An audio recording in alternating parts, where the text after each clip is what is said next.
The mission of the World Bank Group is to help countries fight poverty. The World Bank Institute was set up to complement the traditional work of the bank in providing finance to countries. It supports policymakers and practitioners to drive reform. So the World Bank Institute connects policymakers and practitioners to others who have done these reforms, and we also try to encapsulate learnings from what has worked in other countries in the form of structured learning programs. The guidance also. In order to translate that learning into action and results, you need to help build consensus amongst government and non-governmental stakeholders. The World Bank Institute works with both government and non-governmental stakeholders to help build coalitions and consensus for reforms. The health practice at the World Bank Institute approaches health system strengthening through a comprehensive learning type of activity. Our idea is that it is not enough to develop technical skills, but more than leadership and coalition skills to bring leaders to really drive reform. So there are results of what they are doing. We have developed technical skills on more than 19,000 individuals in more than 52 countries.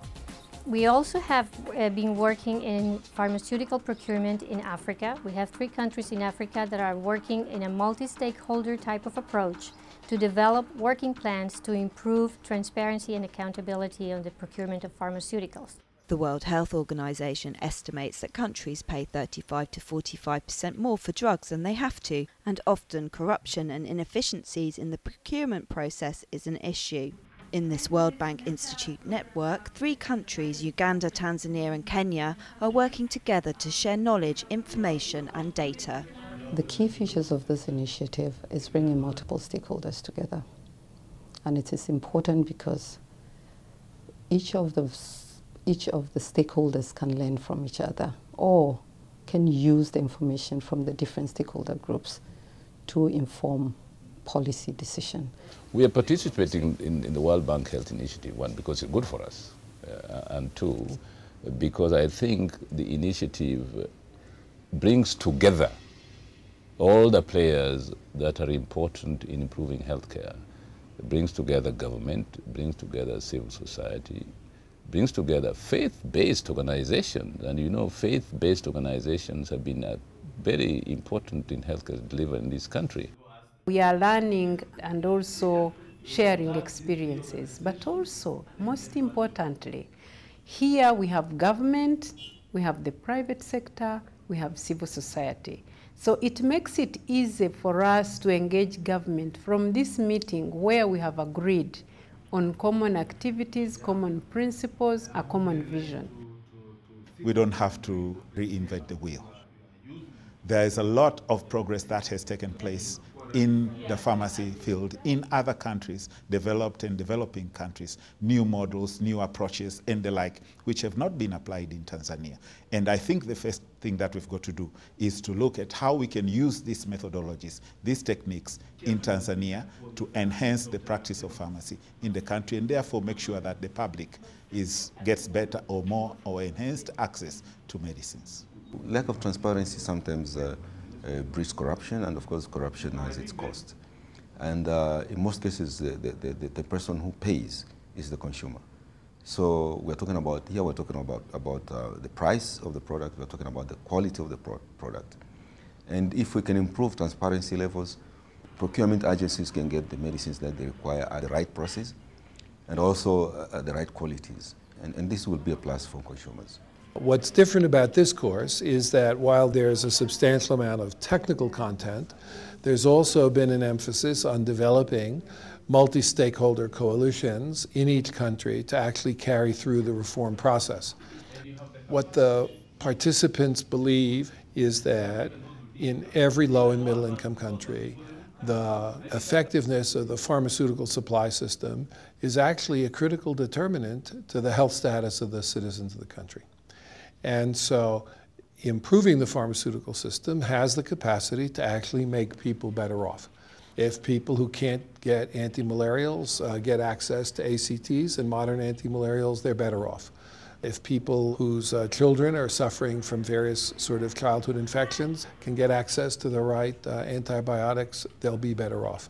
So there's a real measurable endpoint that the work can be judged by.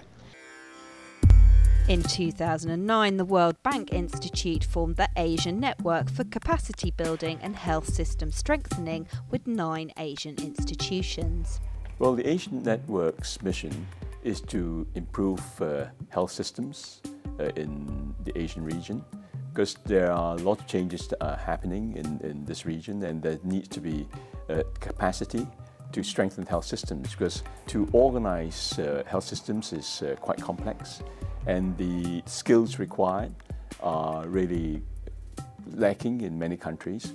So the mission of this network is to be able to provide the capacity to train policymakers, to train practitioners, so that we're able to enhance our health systems to provide better health to the community. We provide the capacity building in the region for the policymakers mainly, and also the other government health sector managers. And we have 4 key programs for the Asia Network. One is called a flagship program. That's a flagship program for health system strengthening. And the second one is a PPP, public and private partnership in health provision. And we also have a core program, it's health equity. And then we have the 4th arm, which is not a subject program, but it's a knowledge event branch. This is an inter-country knowledge event on hospital reform in Hong Kong. For policymakers, for managers, didactic learning is not useful for them already. They want more experiential learning, much more application, and understanding what's going on in other countries, what worked, what didn't work, under what context. Very relevantly, programs by the Asian Network and the World Bank Institute have been ideal for the needs of what we are doing. Oftentimes the facilitators, the lecturers are people who were involved in doing such work. So they come with real hands-on nitty-gritty knowledge. And then there's also the research underpinning of evidence. It comes with evidence-based data to support the findings. So that kind of learning is really useful. One of the things they realized to increase capacity in building is not just training courses, but knowledge events like what we have now here in Hong Kong, which means it's a sharing of expertise, a sharing of failures and mistakes, so that people can learn from lessons learned by the others. And we continue to improve with this one. It's nicer this way because it's the regional approach. It's an Asian approach. We learn from our Asian neighbors rather than copy from Europe or from North America. Our vision is to develop more partnered networks around the world. We have already created a partnership network in China who had helped to implement and design the health reform that they are doing right now.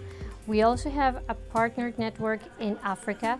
We just created a partnered network in East Asia, and we are now wanting to work with a partnered network in Latin America. It's the only way that we can really make impact if we develop the capacity of institutions and individuals on the ground.